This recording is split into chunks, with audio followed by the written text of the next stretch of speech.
எத்தனையோ ஊருக்கு போயிருந்தேன், அமைதியான ஊர், நல்ல ஆடியன்ஸ். ஏன்னா நிறைய கூட்டத்தை வச்சு நம்ம பாடுறதை விட ரசிக்கிறதே முதல்ல முக்கியம். இவங்க எப்படி பாடுறாங்க, எப்படி நடிக்கிறாங்க அப்படின்னு உட்கார்ந்து ரசிக்கக்கூடிய ஐயா பெரியவர்களா இருக்காங்க. இவங்களை வச்சு நம்மெல்லாம் இந்த மேடை நிற்கிறோம்னா இறைவன் கொடுத்த பெரிய ஒரு வரப்பிரசாதம் சொல்லணும். அருமையான ஆடியன்ஸ், அருமையான ஒளிபெருக்கி பேர் இல்லையா,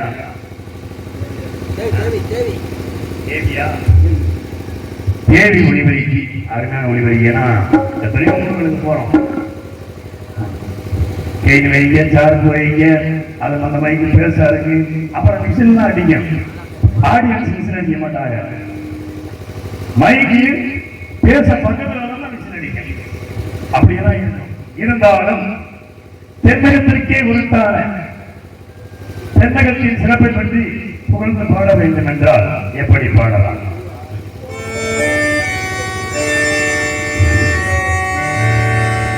தென்னகமா இன்பம் திருநாட்டில் வேவிகமா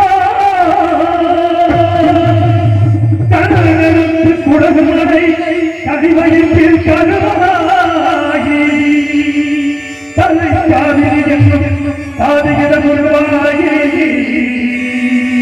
ஏசி காணாதிருக்கே சிவசமுத்திரே வரலா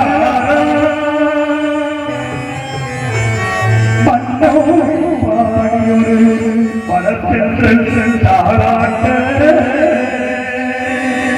கண்ணம் பாடி அணைகளுக்கு ஆடுதொண்டும் காவிரி பேசி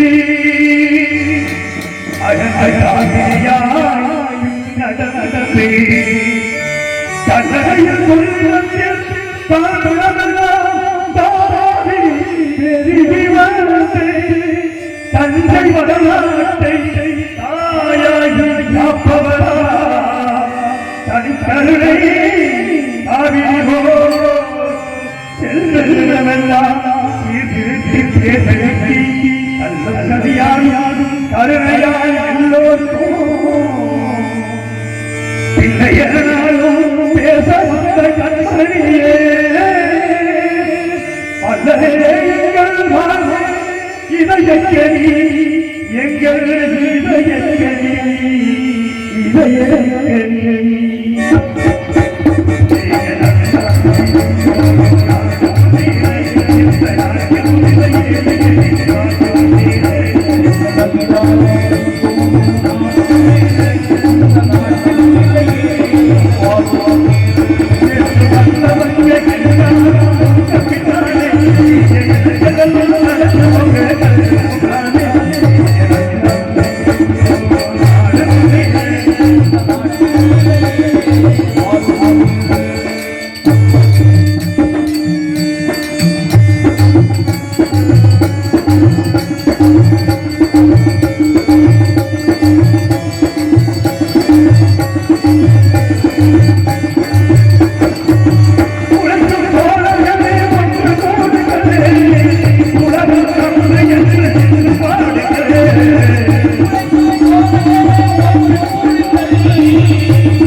பாட போல்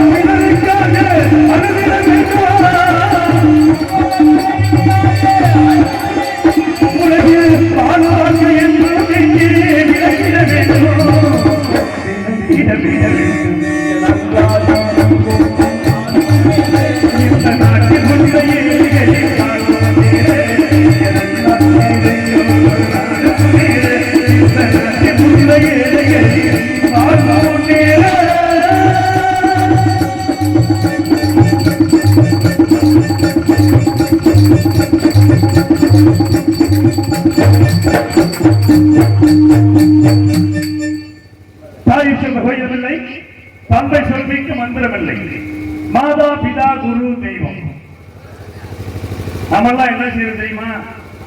எப்பயுமே மொத்தப்படியிலிருந்து ஒரு படியா ஏறி போறது கிடையாது. மேற்படியிலிருந்து கீழே வந்துடுறாரு. முதல்ல எங்க போறது? தாயத்தை முதல்ல வணங்கணும். இரண்டாவது தகப்பனை வணங்கணும். மூணாவது யாரை வணங்கணும்? நம்மளுடைய குருநாதர். ஏன்னா எல்லாருக்குமே குருநாதன் ஒருத்தர் இருப்பாரு. இப்ப நம்ம நாடகம் கத்துக்கிறோம். நாடகம் கத்துக்கிட்டா நாடக வாத்தியார் நம்மளோட குருநாதர். பள்ளிக்கூடம் போனா ஆசிரியர் அவங்களுக்கு குருநாதர். விவசாயம் பார்த்தா அந்த விவசாயத்தை சொல்லிக் கொடுக்கிற மாதிரி முன்னோர்கள் அவங்களுக்கு குருநாதர். அவங்க செய்யும் தொழிலை யாரு கற்றுக் கொடுத்தாங்களோ அவங்க அவங்களுக்கு குருநாதர். அப்ப மூணாவதா யாரை வணங்கணும்? குருநாதரை வணங்கணும். நாலாவது இடத்துல தெய்வத்தை வச்சாங்க. அதனால தாய கும்பிடவும் வேணாம். தாயை கும்பிட கும்பிட சொல்றோம் வற்புறுத்திருக்கோம் நினைக்க வேணாம். உன் மனசுக்கு தாயை வணங்கணும்னா வணங்கு. தகப்பனை கும்பிடணுமா கும்பிடு. ஆனா தாயை தகப்பனை வணங்காம எங்கே போனாலும் சரி அந்த காரியம் வணங்காது. இதே உண்மை. வீடு கட்டினேன், அண்ணன் இல்ல பெரிய வீடு. ஆனா வீட்டை கொண்டு தாயை கொண்டு எங்க விட்டுறேன் தெரியுமா? அனாதை வீட்டுல கொண்டு விட்டுருவேன். ஒரு தகப்பன் ஒரு பிள்ளைய திட்டேன்னா எழுதி திட்டேன். ஒவ்வொரு திட்டுகளும் அவனுடைய வளர்ச்சிக்கு உண்டான ஒவ்வொரு படிக்கட்டுகள். தகப்பன் திட்டுறது சந்தோஷப்படணும். நம்ம அப்பா நம்மளுடைய முன்னேற்றத்துக்காக நம்மளை திட்டுறாரு அப்படின்னு சந்தோஷப்படுற எந்த பிள்ளையும் உயர்ந்த நிலைக்கு வரும். சங்கடப்பட்டு இருந்தாலும் வேலையே இல்லை. நம்மளை திட்டிக்கிட்ட உனக்கு இங்க வேலையே இல்லை, நீங்க இருக்க வேண்டிய ஆளே இல்லை. இருந்தாலும் தாயை பற்றி புகழ்ந்து பாட வேண்டும் என்றால் எவ்வாறு பாட வேண்டும்?